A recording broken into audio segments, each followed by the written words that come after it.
안녕하세요. 허락하대입니다. 최근에는 인공지능이 좀 정말 핫한데 정말 스마트할까? 어디까지 왔나? 여기에 대해서 한번 테스트를 해봤습니다.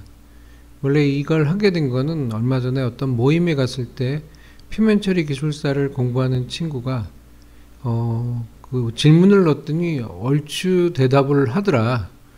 물론 그게 정확한지 틀린지는 모르겠지만은 막 이런저런 얘기를 하길래 되게 신기하다 그런 얘기를 했어요. 그래서 저도 그래서 한번 좀 찾아보고 실제로 그게 어느 정도 맞는지, 그 다음에 실제로 정말 기술사 시험 문제를 풀 수 있는지에 대해서 한번 재미삼아 해봤습니다. 먼저 문제 중에 보면은 올해 나왔던 문제인데 전기화학적 희생양극의 방식 원리를 설명하시오. 이건 아마 대부분의 표면 처리를 하시는 분들이 어느 정도 알고 있는 답인데 이걸 넣었을 때 어떻게 나오는지 한번 보겠습니다. 이렇게 쭉 나와요. 길게는 안 써가지고 실제로 표면 처리 기술사 시험 볼 때는 이거보다 더 길게 써야 될 텐데 지금 보면은 대답은 했는데 전기화학적 희생양극이란 금속 또는 합금을 일부러 부식시켜 물질의 내익성을 향상시키는 방법입니다. 그래서 두리뭉실하게 썼습니다. 그래가지고 일단 부식이라는 거라든지 이게 영어가 아니기 때문에 산화시켜가지고 물질의 내익성을 향상시킨다고 크게 이야기할 수는 있지만 어떤 물질을 하는 건지에 대해서는 얘기를 안 했어요. 그러니까 부식되는 물건의 내익성을 향상시키는 건지 아니면 그게 연결된 다른 금속을 갖다 하는 거에 대해서는 얘기를 못 했는데 근데 보시면 이 방법은 금속의 표면에 산화물을 형성하고 산화물이 물질의 내익성을 향상시키는 역할을 합니다. 그래서 한국말로 쓸 땐 되게 이상해요. 가지고 또 금속 표면에 산화물을 형성한다. 그리고 안 맞죠? 그 다음에 희생양극은 일종의 보호막을 형성합니다. 그래서 이것도 틀리죠. 그래서 지금 보면 막 썼는데 이게 좀 안 맞고요. 그래서 맨 마지막에 희생양극은 금속 부식을 막기 위해서 일부러 부식되는 겁니다. 부식이 된다고 그러면은 맞는데 이 방식은 강철, 알루미늄, 마그네슘 등의 금속에 많이 사용됩니다. 그래서 강철을 보호하기 위해서 알루미늄이나 마그네슘을 쓸 수 있는데 이게 이렇게 쭉 풀어놓으니까 비슷하게는 얘기했는데 얘기가 잘 안 맞아요. 그래가지고 한번 그걸 갖다 Electrochemical Sacrificial Anode라고 해가지고 영어로 쳤습니다. 그래서 상당히 긴 얘기가 나왔고요. 일단은 지금 이걸 갖다가 구글로 그냥 한글로 돌려봤습니다. 보시면은 전기화학적 희생양극은 더 중요한 금속이나 구조를 부식으로부터 보호하기 위해 의도적으로 부식되는 재료입니다. 오케이, 맞습니다. 그것은 희생양극이 보호된 금속보다 우선적으로 부식되는 갈바닉 전지를 형성하여 다른 금속의 부식을 방지하기 위해 자체를 희생함으로써 작동합니다. 희생양극은 아연, 알루미늄 또는 마그네슘과 같은 보호된 금속보다 음의 표준 전극 전위를 갖는 활성금속으로 만들어집니다. 오케이, 맞습니다. 그래가지고 지금은 갈바닉 전지에서 양극이 되어 산화되고 보호된 금속은 금곡으로 작용해서 환원됩니다. 상당히 정확하게 얘기를 하고 있습니다. 그래서 아까 말씀드린 거 보면은 이게 기본적으로 데이터베이스를 갖고 있는 게 영어가 많아서 그런지 영어로 했을 때 훨씬 더 수준 높고 그 다음에 정확도가 높은 답을 얻을 수 있었어요. 그래가지고 생각보다는 잘 나오고 그래서 좀 깜짝 놀랐는데 다시 또 한 문제를 풀어보겠습니다. 자, 한계 전류 밀도를 정의하고 고속도 전기 도금과 관련하여 이 값을 높이기 위한 방안을 설명하시오. 그렇게 되어 있습니다. 여러분들도 아실지 모르겠지만 이것도 마찬가지로 올해 표면 처리 기술사 시험 문제입니다. 보시면은 한계 전류 밀도는 그래서 가로치고 CD라고 나왔어요. Current Density 하는 것 같은데 도금 공정에서 전극 표면의 단위 면적당 최대 전류 밀도를 나타내는 값입니다. 자, 근데 이제 지금 최대 전류 밀도를 나타낸 값인데 어떻게 해서 최대 전류를 나타내는지에 대해서는 지금 얘기가 없어요. 그래서 너무 높거나 낮은 경우 도금 품질이 저하될 수 있습니다. 고속도 전기 도금에서는 전류 밀도가 상대적으로 높아집니다. 이렇게 해서 쭉 나오다가 그다음에 이런 상황에서 한계 전류 밀도를 초과해 도금을 진행하면 전극 표면에 과도한 열이 발생하여 도금 품질이 저하될 수 있습니다. 애매하죠. 영어로 했을 때는 어떻게 되는지 모르겠지만 실제로는 한계 전류 밀도는 버닝, 그러니까 도금이 타는 것을 기 전까지 최대한으로 올릴 수 있는 전류 밀도를 얘기하는데 말은 비슷한 것 같은데 좀 아니에요. 그래서 그 다음에 보시면 고속도 전기 도금에서는 한계 전류 밀도를 높이기 위한 방안이 필요합니다. 맞죠? 그래서 도금용액의 전도도를 높이면 전극 표면에 공급되는 전류 밀도를 증가시킬 수 있습니다. 그래서 전해액의 농도를 높이거나 전해액의 전도성이 높은 첨가제를 첨가하는 방법을 사용할 수 있습니다. 여기서 농도를 높이는 것은 맞습니다. 근데 보면 냉각장치라든지 열에 대한 얘기가 나오고요. 그 다음에 전기 표면에 부식이 빨라지는 현상이 발생할 수 있습니다.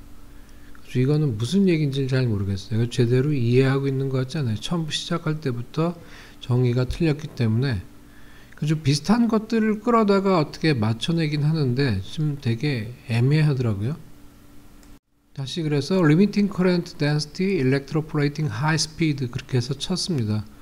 그랬을 때 쭉 나와 있는데요. 이것도 마찬가지로 구글로 번역을 돌렸습니다. 그래서 구글로 번역을 돌린 거는 실제로 이제 컴퓨터상으로만 하기 위해서 한 거고요. 여기 보면 한계 전류 밀도는 과도한 수소 발생이나 금속 용해를 일으키지 않고 전기 도금 공정에서 달성할 수 있는 최대 전류 밀도입니다. 그리고 최대 전류 밀도라는 거는 맞죠. 근데 여기서 금속 용해를 일으키지 않고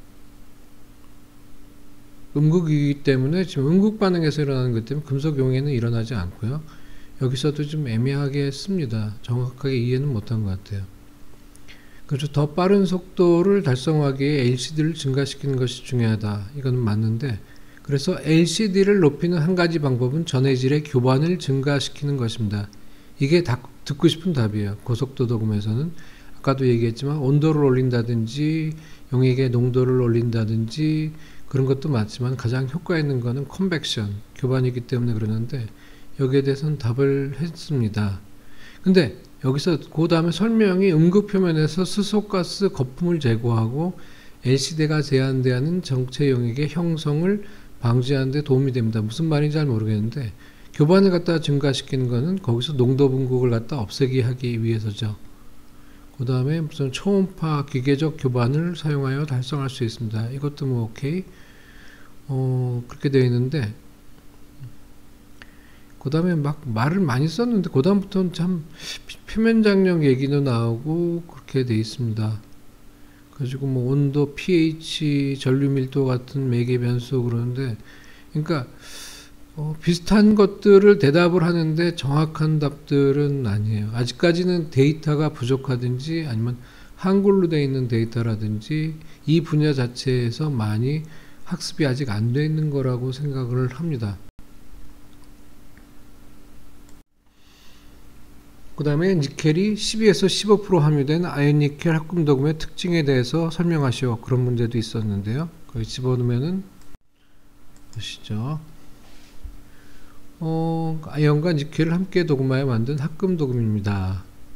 그죠? 아연니켈 합금도금은 우수한 내익성과 내부식성을 가지고 있고 그 다음에 예를 들어서 그 다음에 인장 강도라든지 내부 응력을 가지고 있습니다. 그래서 경도가 높다는 얘기인데 일단은 뭐 비슷하게는 맞히는데 그 다음에 고강도 스틸, 알루미늄, 마그네슘에 적용될 수 있습니다. 근데 그 다음 말이 좀 애매해요. 이 합금은 또한 미세한 조직을 갖고 있어서 미세한 부품이나 복잡한 형상의 부품에도 적용될 수 있습니다. 이거는 좀 아닌 것 같고요. 그리고 특징 같은 경우에는 내액성이 좋고 그 다음에 내부 응력으로 해가지고 경도가 높죠. 그 다음에 미세한 조직이라는 거는 좋은데 이게 미세한 부품이라든지 이게 무슨 말인지를 잘 모르겠습니다. 환경적으로는 일반적으로 친환경적인 도금 방법으로 알려져 있습니다. 이건 원래 자체가 개발될 때 카드뮴을 갖다가 대체해서 개발된 거기 때문에 이건 맞는 건데 상당히 뭐 정확한 답이 나왔다고, 근접한 답이 나왔다고 생각을 합니다. 영어로 넣었을 때도 보면 비슷하게 해서 잘 돼 있고요. 거의 비슷한 답을 얘기를 하는데 여기서는 특징에서는 아까 얘기했지만 내익성, 내구성 나오는데 뭐 인장강도라든지 미세한 그런 건 안 나오고, 영화에서는 지금 보면 내마모성 증가, 아무래도 뭐 아이오니켈 같은 경우에는 거의 한 비커스로서 한 300 이상 나오기 때문에 내마모성이 향상되는 건 맞고요. 그 다음에 일반적으로 독성 화학 물질을 적게 사용함으로써 그렇게 해서 일단 카드뮴을 대체한다는 거에서는 그런 의미에서는 맞는 것 같아가지고 비슷하게는 답을 하고 있습니다. 물론 이걸 가지고 했을 때 어느 정도의 점수가 나올지는 잘 모르겠고요. 상당히 뭐 재미있는데, 그 다음에 또 하나 해보겠습니다. 주석 치환 도금을 위한 알루미늄 합금 주물 재료 피스톤상의 주요 공정에 대해서 설명하시오. 여기서 주의하셔야 될 게 이제 주석 치환 도금입니다. 여기서는 지금 뭐 문제가 쭉 뭐 그냥 일반적인 얘기를 하다가 중간에 줄 쳐놓은 거 보면 주석이온이 포함된 용액에 담그고 전류를 용액에 통과시켜 피스톤 표면에 주석을 침전시킵니다. 이게 되게 좀 웃기게 된 거예요. 지금 치환이기 때문에 주석이 알루미늄보다 이온화 경향이 크죠. 그래서 거기서 이제 석출이 되는 건데 여기선 그냥 담궜다 빼는 겁니다. 그래가지고 실제로 보면은 이런 제품 같은 경우 옛날 되게 뭐 알스탄 그런 제품들을 많이 썼는데 여기서 보면 전류를 통과시켜서, 그래서 전기에 대한 그런 얘기가 나오면서 우리가 얘기하는 치환 도금하고는 다르죠. 그래서 정확한 답은 아니라고 생각을 합니다. 그렇지만 맨 마지막에 코팅은 여기서 또 침지 코팅이란 말을 하거든요. 마찰을 줄이고 엔진 성능을 향상시키는데 도움이 될 수 있는 매끄러운 표면 마감을 제공할 수 있습니다. 이거는 답입니다. 근데 일단 여기서는 치환 도금인데 여기서 전류를 갖다 흐른다는 거에서 일단은 감점 요인이 크게 되고요. 또 하나 재밌는 거는 계산식을 넣었어요. 니켈 도금액에 5A를 1시간 흘렸을 때 전기량을 구하고 음금 면적이 10대시일 때 도금 두께를 구하시오. 그 다음에 패러데이 상수, 그 다음 니켈의 분자량, 밀도를 넣었는데 이거 한 1초 만에 답이 나오는데 정확하게 식을 써가지고 답을 냅니다. 그래서 이렇게 좀 논리적으로 해가지고 수식 같은 거에서는 정확하게 나오는 것 같고요. 자, 그 다음에 재밌는 걸로 해서 그냥 한번 제가 가끔 모시는 우지윤 명장 방청 도금에 대해서 알려주세요. 그렇게 넣었습니다. 그랬더니 답이 나오더라고요. 그래서 보시면은 우지윤 명장은 방청 도금 분야에서 전문가로 인정받는 사람 중에 한 명입니다. 이렇게 해서 쭉 방청 도금 얘기가 나와 있고, 우지윤 명장은 방청 도금 분야에서 폭넓은 경험과 지식을 가진 전문가로 방청 도금에 대한 이론과 실제 적용 방법에 대해 깊은 지식을 가지고 있습니다. 뭐 맞겠죠? 네, 맞습니다. 여기 옆에 있는 사진은 같이 나온 건 아니고 제가 그냥 넣은 건데, 이게 지금 우지윤 명장을 알고서 답을 하는 건지 아니면 그냥 막 하는 건지 그거는 좀 애매해서 한번 질문을 바꿔봤어요. 가지고 홍길동 명장을 넣었을 때는 실제 인물이나 업적은 존재하지 않습니다. 그렇게 나왔습니다. 그래서 일단은 데이터베이스 상에 일단은 지금 우지윤이라는 사람의 데이터가 뜬 걸 같고요. 방청도금이나 연결시켜 가지고 아무튼 좀 웃겨요. 근데 재밌어요. 그래가지고 뭐 다른 이름을 넣었는데 다 안 나오고 일단은 우지윤 명장 방청도금 했을 때만 일단 저렇게 답이 나오더라고요. 그러니까 이게 뭔가 있는 것 같은데 아직 잘 모르겠습니다. 그래서 마지막으로 재미삼아서 헐 아카데미 서피스 트리트먼트를 넣어봤어요. 그랬더니 뭐 주룩주룩 나오는데, 여기서 보면은 헐 아카데미는 표면 처리 분야의 교육 과정 및 자격을 제공합니다. 제가 자격을 제공하진 않죠. 근데 아카데미는 표면 처리 산업에서 개인과 기업의 요구를 충족시키기 위해 다양한 과정과 교육 프로그램을 제공합니다. 이거는 뭐 얼추 뭐 비슷하게 쓴 것 같고요. 그 다음에 전기도금, 아노다이징, 화학적 에칭 및 표면 정비를 위한 다양한 주제를 다룹니다. 예, 다룬 적이 있는 것 같고요. 그렇게 해서 지금 보면은 뭐